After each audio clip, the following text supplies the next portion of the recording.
ৰাজু বৰুৱা সুপ্ৰভাত জনাইছো স্বাগতম জনাইছো বাতৰিৰ মাজলৈ আমি প্ৰতি মুহূৰ্তৰ খবৰ দাৰ বাতৰি দাৰে আপোনাৰ জৰিয়তে দিবলৈ চেষ্টা কৰিছিলো নিৰ্বাচনৰ ভোট গ্ৰহণৰ সেই দিনটোৰ পৰা গতিকে দুটা দিন বেলট বাকচসমূহ সুৰক্ষিত অৱস্থাত থাকিল আজি বেলট বাকচসমূহ খোল খাব কোনে হে খাহি মাৰিব এতিয়া তাৰে প্ৰশ্ন ৰাজু বৰুৱা সেয়াই কথা মূল কথা যে ৰাভা হাছং স্বায়ত্তশাসিত পৰিষদৰ যি নিৰ্বাচন সেই নিৰ্বাচনৰ ভোট গণনা কিছু সময়ৰ পিছতে যেহেতু আৰম্ভ হ'ব 8 বজাৰ লগে লগে আৰম্ভ হ'ব আৰু ইয়াত যদি চাওঁ গোৱালপাৰা জিলা আৰু কামৰূপ জিলা যেহেতু দুখন জিলাক লৈ ৰাভা হাছং স্বায়ত্তশাসিত পৰিষদ গতিকে এই দুইখন জিলাৰ মুঠ 33টা সমষ্টিত ভোট গণনা হ'ব ইতিমধ্যে 3টা সমষ্টিত বিজেপি মিত্ৰজোঁটে শেষ হাঁহি মাৰিবলৈ সক্ষম হৈছিলে কাৰণ বিনা প্ৰচাৰে বিজেপি মিত্ৰজোঁট জয়ী হৈছিল জয়ৰামকুছিৰ পৰা প্ৰেমাজুলিৰ 15 মাৰ্চতে কাৰণ 15 মাৰ্চত যিদিনা মনোনয়ন পত্ৰ দাখিলৰ দিন আছিল সেই দিনটোতে প্ৰেমাজুলি ৰাভাই প্ৰতিনিধিত্ব কৰা সেই সমষ্টিটোৰ পৰা আন কোনো প্ৰাৰ্থীয়ে প্ৰতিদ্বন্দ্বিতা আগবঢ়োৱা নাছিলে মনোনয়ন পত্ৰ দাখিল কৰা নাছিল যাৰ বাবে জয়ৰামকুছিৰ পৰা বিজেপি প্ৰাৰ্থীগৰাকী জয়ী বুলি ঘোষণা কৰা হৈছিল তাৰ পৰৱৰ্তী সময়ছোৱাত যেতিয়া মনোনয়ন পত্ৰ প্ৰত্যাহাৰৰ অন্তিম দিন আছিল সেই দিনটোত দুগৰাকী প্ৰাৰ্থী জয়ী হৈছিল বিনা প্ৰতিদ্বন্দ্বিতাৰে সেই দুগৰাকী হৈছে এগৰাকী হাহিম সমষ্টিৰ পৰা সোণাৰাম ৰাভা আনটো সমষ্টি হৈছে খলিহাকোট সেই খলিহাকোটৰ পৰা জয়ী হৈছিলে নগৰমল স্বৰ্গীয়াৰী কাৰণ এই দুইটা সমষ্টিৰ পৰা কংগ্ৰেছৰ দুগৰাকী প্ৰাৰ্থীয়ে মনোনয়ন প্ৰত্যাহাৰ কৰিছিল ফলত তিনিটা সমষ্টিত ইতিমধ্যেই বিজেপি মিত্ৰজোঁটে ৰাভা হাছং যৌথ মঞ্চ আৰু বিজেপিয়ে মিলি 3টা সমষ্টি ইতিমধ্যে জয়লাভ কৰিছে আৰু বাকী থাকিল 33টা সমষ্টি আপুনি ইতিমধ্যে উল্লেখেই কৰিছে এই 33টা সমষ্টিত প্ৰায় 70% ভোটদান হৈছিল গতিকে সেই 70% ভোটদানৰ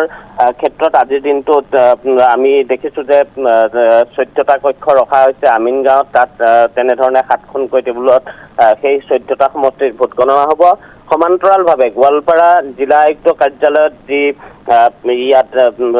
এই ভোট গণনা ৰখা হৈছে ইয়াত 4টা কক্ষ ৰখা হৈছে আৰু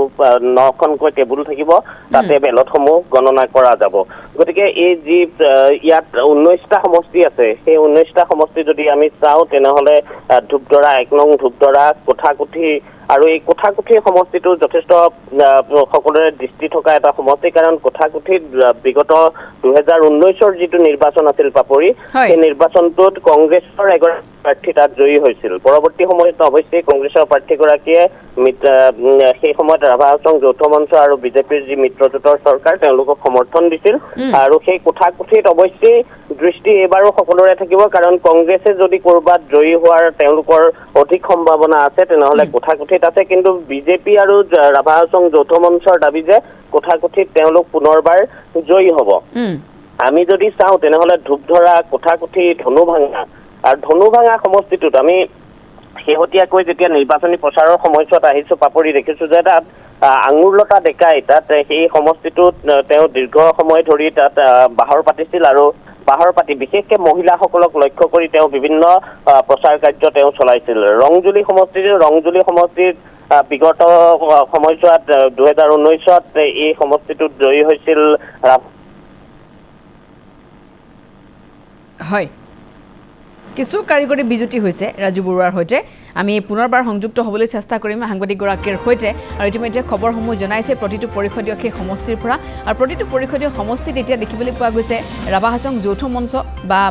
NDAৰ সহযোগিতাত যিসকল প্ৰাৰ্থী তাত অৱতীৰ্ণ হৈছে তেওঁলোকে শেষ হাঁহি মাৰিব বুলি এক প্ৰকাৰ তেওঁলোক আত্মবিশ্বাসী হৈ আছে অধিক আত্মবিশ্বাসী হৈ আছে বুলি ক'লেও আচলতে এই মুহূৰ্তত ভুল কোৱা নহ'ব কিয়নো তেওঁলোকৰ যদি পূৰ্বৰ আমি মন্তব্যসমূহলৈ চাওঁ তেতিয়াহ'লে আমি তেনেধৰণৰ এটা প্ৰেক্ষাপটে দেখিবলৈ পাম কিন্তু আন 2-3টা যি সমষ্টি সেই 2-3টা সমষ্টিত কংগ্ৰেছৰ যিকেইগৰাকী প্ৰাৰ্থী অৰ্থাৎ বিৰোধীৰ সেইকেইগৰাকী প্ৰাৰ্থীয়ে শক্তিশালী ৰূপত অগ্ৰসৰ হৈছিল এইবাৰ নিৰ্বাচনত অৱতীৰ্ণ হৈছিল গতিকে সেই সমষ্টিকেইটাত কি ধৰণৰ ৰিজাল্ট আজিৰ দিনটোত আহিব কি ধৰণৰ ফলাফল আহিব সেয়া সকলোৰে বাবে এতিয়া প্ৰশ্ন সকলে সেই কথাখিনি আজি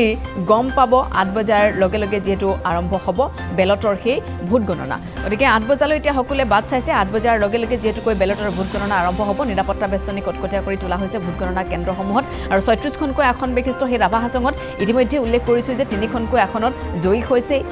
NDAৰ প্ৰাৰ্থী লগতে ৰাভা হাছং যৌথ মঞ্চৰ দুগৰাকীকৈ প্ৰাৰ্থী বিজেপিৰ এগৰাকী প্ৰাৰ্থী জয়ী হৈছে মূল সেই 3টা সমষ্টিৰ পৰা গতিকে হুনুৰাম ৰাভাই হওক বা খলিহাকুট সমষ্টিত জয়ী হোৱা নগৰমল স্বৰ্গীয়াৰী হওক জয়ৰামকুচিত জয়ী হোৱা বিজেপিৰ প্ৰাৰ্থী প্ৰেমাজুলি ৰাভাই নহওক কিয় তেওঁলোকক অভিনন্দন জনাইছে আগতীয়াকৈ ভোট গ্ৰহণৰ পূৰ্বৰে পৰা গতিকে গোৱালপাৰাত আজি ভোট গণনা হ'ব সমান্তৰালকৈ আমিনগাঁৱৰ কামৰূপ জিলা আয়ুক্তৰ কাৰ্যালয়ত হ'ব দুটাকৈ ভোট গণনা স্থান নিৰ্ধাৰণ কৰা হৈছে আমিনগাঁৱত যেহেতু ভোট গণনা হ'ব 14টাকৈ সমষ্টিৰ ভোট গণনা ইফালে ভোট গণনা কক্ষসমূহ আজি সাজু কৰি তোলা হৈছে সেই খবৰখিনি আমি আপোনালোকক জনাইছোঁ গতিকে ৰাজু বৰুৱাৰ সৈতে যেহেতু পুনৰবাৰ মই সংযুক্ত হৈছোঁৱেই ৰাজু বৰুৱা আপুনি ইতিমধ্যে বিস্তৃতৰ ওপৰত কৈছে যে কোনকেইটা সমষ্টিত কিছু হ'লেও প্ৰত্যাহ্বানৰ সন্মুখীন হ'বলৈ চেষ্টা বা সন্মুখীন হোৱাৰ সম্ভাৱনীয়তা আছে নেকি সেই কথাটো কিন্তু চৰ্চা চলিছে কিন্তু ইফালে যদি আমি চাওঁ NDA হওক বা ৰাভা হাছং যৌথ মঞ্চই হওক বা টংকেশ্বৰ ৰাভাই 100% তেওঁলোক কনফিডেন্স 100% তেওঁলোক আত্মবিশ্বাসী যে পৰিষদ তেওঁলোকে আজিৰ দিনটোত গঠন কৰিবই চাওক পাপৰি ইয়াৰ মাজতে কিন্তু কিছু এনেকুৱা ধৰণৰ খবৰো আছে কুচধোৱা দৰংগিৰি সমষ্টিটোৰ কথা যদি আমি পাতো কুচধোৱা দৰংগিৰিত আমি ভোট গ্ৰহণৰ দিনটোত যেতিয়া সন্ধ্যাৰ বজাত গৈছিলো 3 বাজি পাৰ হোৱাৰ পিছত আমি গৈছিলো তাত যেতিয়া সামৰিবৰ হৈছিল তেতিয়া এটা কথা আমি লক্ষ্য কৰিছিলো যে তাত এখন এটা নিৰ্দিষ্ট ভোট কেন্দ্ৰত 194 গৰাকী ভোটাৰ আছিলে কিন্তু মাত্ৰ 4 গৰাকীয়ে ভোটদান কৰিছিল গতিকে তেনেকুৱা ধৰণৰ কিছু খবৰো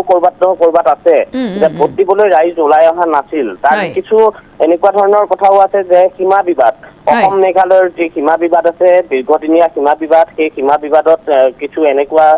গাঁও আছে যি গাঁৱে তেওঁলোকে বিচাৰে মেঘালয়ত অৱশ্যে তেওঁলোক অসমৰ ভূমিত থাকে কিন্তু তেওঁলোকে গোটেই সকলো কাম কাজ তেওঁলোকে মেঘালয়ৰ লগত সামিল কৰাটো তেওঁলোকক নিজকে বিচাৰে আৰু সেই তেনেকুৱা সীমা বিবাদ থকা অঞ্চল আছিলে গাৰোৰ ফেঞ্চিমাৰি বুলি এখন গাঁও সেই গাৰো অধ্যুষিত গাঁও আৰু সেই গাঁওখনৰ ভোটাৰ কিন্তু ওলাই অহা নাছিল 194 গৰাকী ভোটাৰৰ ভিতৰত মাত্ৰ 4 গৰাকীয়ে ভোটদান কৰিছিল তেনেকুৱা ধৰণৰ পৰিৱেশো আমি দেখিছো তাৰ বিপৰীতে কিন্তু 70% ভোটদান হৈছে আৰু আন এটা ভোট কেন্দ্ৰ তেনেকুৱা ধৰণৰ ঘটনা হৈছে মাত্ৰ এটা ভোট পৰিছে বাকি ভোটাৰ ওলাই অহা নাছিল তেনেকুৱা ধৰণৰ সীমা বিবাদ থকা অঞ্চলসমূহ আছে তাৰ পিছত কেনে ধৰণৰ আজিৰ দিনটোত এই যি ফলাফল হয় সেইসমূহ লক্ষণীয় হ'ব কাৰণ আমি সেই সমষ্টিটো বিশেষকৈ কুচধোৱা দৰংগিৰিৰ ফলাফলটো আমি চাবলৈ হ'ব উত্তৰ দুধনৈত যি ৰাভা হাছং যৌথ মঞ্চৰ যিগৰাকী প্ৰাৰ্থী উজ্জ্বলা ব্ৰহ্ম তেওঁ যথেষ্ট কনফিডেন্ট আপুনি সেইদিনা পোনপটীয়া সম্প্ৰচাৰটো তেওঁক দেখিছিলে যে তেওঁ নিজৰ কথা তেওঁ উল্লেখ কৰিছিল যে তেওঁ সেই সমষ্টিটোত সেই হাঁহি মাৰিব দক্ষিণ দুধনৈ সমষ্টিটোৰ পৰা প্ৰাৰ্থিত্ব আগবঢ়াইছে টংকেশ্বৰ ৰাভাই নিজেই গতিকে তেওঁ যথেষ্ট কনফিডেন্ট নিজক লৈ তেওঁ আত্মবিশ্বাসী আৰু তেওঁৰ বিপৰীতে যিগৰাকী প্ৰাৰ্থী আছে কংগ্ৰেছৰ সঞ্জীৱ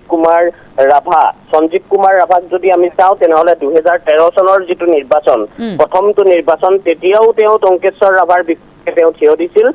তেতিয়াও পৰাজিত হৈছিল আৰু এইবাৰো তেওঁ পুনৰবাৰ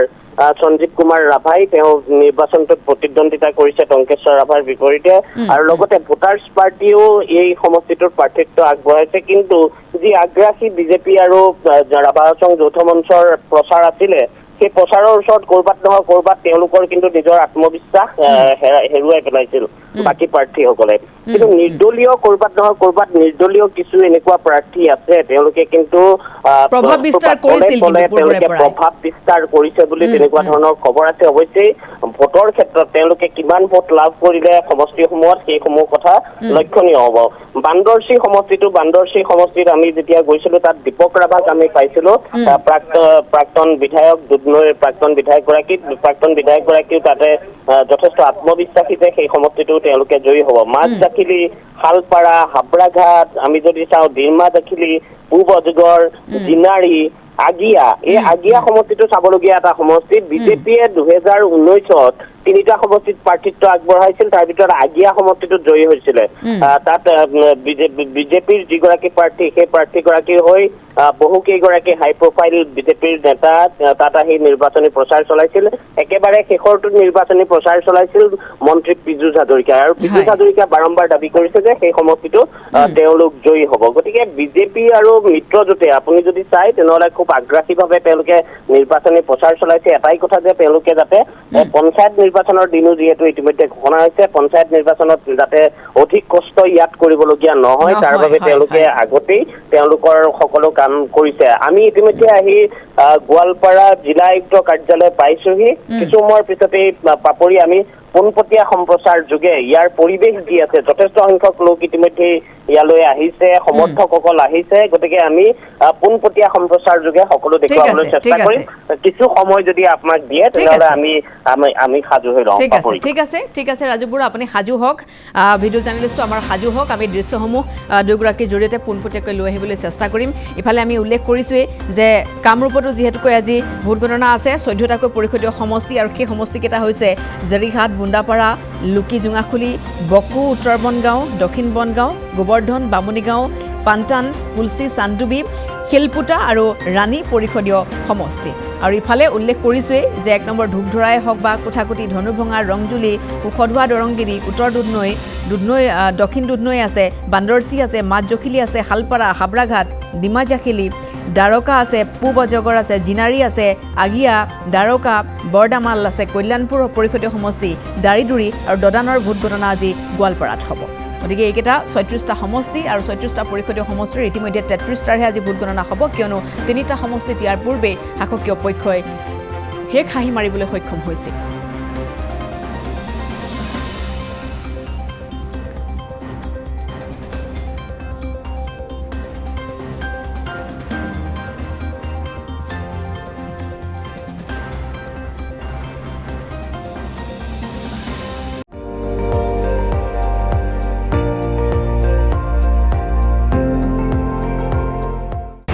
আপুনি চাই আছে ND24 সৰ্বশ্ৰেষ্ঠ নহয় সৰ্বোত্তমৰ দৌৰ